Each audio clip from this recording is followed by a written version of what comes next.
আমার মায়ের জন্য আমি আমার এই দুটো দৃশ্য খুব মনে পড়ে। তুমি আমার মাকে ক্ষমা করো, আমার বাপকে ক্ষমা করো। আমার বাপ যখন আমাকে আগাতে আসতো, ফিরে যাওয়ার সময় দুই চোখের পানি ঝরঝর করে ঝরতো। আমার মারছে, আমার বাপ নরম মানুষ। আমার মা আমাকে বাড়ি থেকে বের করার পরে যত ফকির দেখতেন, ফকিরের হাতে ভিক্ষা দেওয়ার পরে বলতেন, আমার ছেলেটা বাহিরে আছে, দোয়া করিও। এটা ছিল আমার মায়ের কথা। আমার বাপ বাংলা অক্ষরও ভালো চিনতেন না, আরবি বাংলা অক্ষর চিনতেনই না, আরবি অক্ষর ভালো চিনতেন না। আমার আব্বা আরবি অক্ষর চিনতেন। শুধু ফকির মিসকিনকে ভিক্ষা দেওয়ার সময় দোয়া করার জন্য বলতেন। আমি বলেছি, আমার মা যখন আমাকে পাঠায় পশ্চিমে, খালি বলতে যে পশ্চিম গেলে, উত্তরপ্রদেশ গেলে বড় আলেম হওয়া যায়। পশ্চিম উত্তর মানে উত্তরপ্রদেশ মানে মৌলানা ইউসুফ মাদানি, উর্দু ভাষায় যিনি বক্তব্য দিলেন, ইনি হচ্ছেন জামিয়া সালাফে বানারস, উত্তরপ্রদেশ। এই এলাকাতে গেলে, পড়তে গেলে নাকি বড় মৌলানা হওয়া যায়। এটা আমার মা বলতেন, যে লাঠি পাগড়ি পাওয়া যায়। আমার মা আমাকে প্রথম দিন সাথে করে নিয়ে গেছিলেন পড়তে পাঠানোর জন্য। আমার মা চলে যাওয়ার পরে আমার ওই দৃশ্যটা খুব মনে পড়ে। যেদিন আমি দেশ ছেড়ে ইন্ডিয়া চলে যাই, সেদিন আমি সকালে বলেছিলাম, মা আমি ইন্ডিয়া চলে গেলাম। আমি পায়ের স্যান্ডেল দুটা খুলে দিলাম, আমার পকেটে একটা কলম ছিল, চাল, খড়ের চাল এভাবে গঁজে দিয়ে আমি চলে গেলাম। তখন আমার মায়ের হাতে আটা লেগেছিল। আমার মা রুটি বানাবে, চাঁপাইনবাবগঞ্জের মানুষ, সেই জন্য প্রস্তুতি নিয়েছে। তা আমার মা আমাকে বলছে, যাইস না, পুলিশে ধরে নিবে, পুলিশে ধরে নিবে, মারবে, যাস না। আমি এভাবে আমার মা বলতে থাকলো আর আমি চলতে থাকলাম। আমার মা পিছে পিছে কিছু রাস্তা আসলো, তারপরে দেখলো যে ছেলে আর ফিরবে না। তখন আমার মা ফিরে চলে গেল। তুমি তাকে ক্ষমা করো, তার কবরের শাস্তি তুমি মাফ করো। আমার মায়ের জন্য আমি আমার এই দুটো দৃশ্য খুব মনে পড়ে। তুমি আমার মাকে ক্ষমা করো, আমার বাপকে ক্ষমা করো। আমার বাপ যখন আমাকে আগাতে আসতো, ফিরে যাওয়ার সময় দুই চোখের পানি ঝরঝর করে ঝরতো। আমার মারছে, আমার বাপ নরম মানুষ।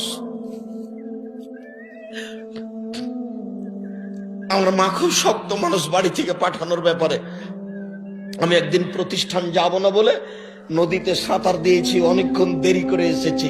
তা আমার মা ভাত রান্না করে রেডি করে নিয়ে বসে আছে। তো বলছে আমাকে খাইয়ে নিয়ে বের হ, আজকে যাব না। না যেতে হবে, না যা, আজকে যেতে হবে, না যাব না। তো আমি খেতে বসেছি, যখন বারবার বলছে যেতে হবে, তখন আমি বলছি ভাত খাবো না। বলে খাস না। এবার আমি উঠে গেছি, উঠে গিয়ে ব্যাগ নিয়ে বের হচ্ছি, বলে টাকা নে। তো আমি টাকা নিব না। বলে নিস না, তুই যা। খেলামও না, টাকাও নিলাম না, বের হয়ে চলে গেলাম। আমার মা একটু নরম হলো না, যা, যেতেই হবে। 3 বছর পরে যখন ফিরে আসলাম, তখন আমার মা আঁচল দিয়ে মুখ মুছিয়ে বলছে, আরো যে 2 বছর বাকি আছে, আলী কেন? এটা আমার মায়ের প্রথম কথা। জানি না কিভাবে তারা আল্লাহকে বলেছেন, আমরা কিভাবে বলছি, তুমি আল্লাহ আমাদের ছেলে মেয়েকে কবুল করো, তুমি তাদের দিনের খাদেমী হিসাবে কবুল করো। আবারও তোমার গায়ে সাক্ষ্য দিচ্ছি, যদি কোনো ত্রুটি মনে করো, আশহাদু আল্লা ইলাহা ইল্লাল্লাহ ওয়া আশহাদু আন্না মুহাম্মাদুর রাসূলুল্লাহ। সাক্ষ্য দিচ্ছি আল্লাহ ছাড়া কোনো মাবুদ নেই। সাক্ষ্য দিচ্ছি মুহাম্মদ আল্লাহ রাসূল এবং তার বান্দা।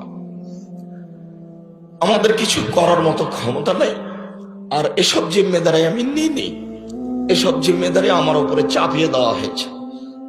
জোর করে এখানে ডেকে নিয়ে আসা হয়েছে, জোর করে রূপগঞ্জ, নারায়ণগঞ্জ, ঢাকায় নিয়ে যাওয়া হয়েছে। এসব জিম্মেদারি আমি নিইনি।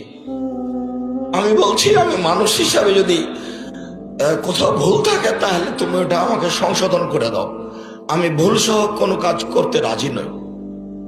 ধোকা দিয়ে কথা বলিনি, কারোর কাছে আমি কোনোদিন জোর করে দাবি করে টাকা পয়সা চাইনি। এরপরেও তোমাকে বলছি, মানুষ হিসাবে যেটা ভুল আছে সেটা তুমি ক্ষমা করো।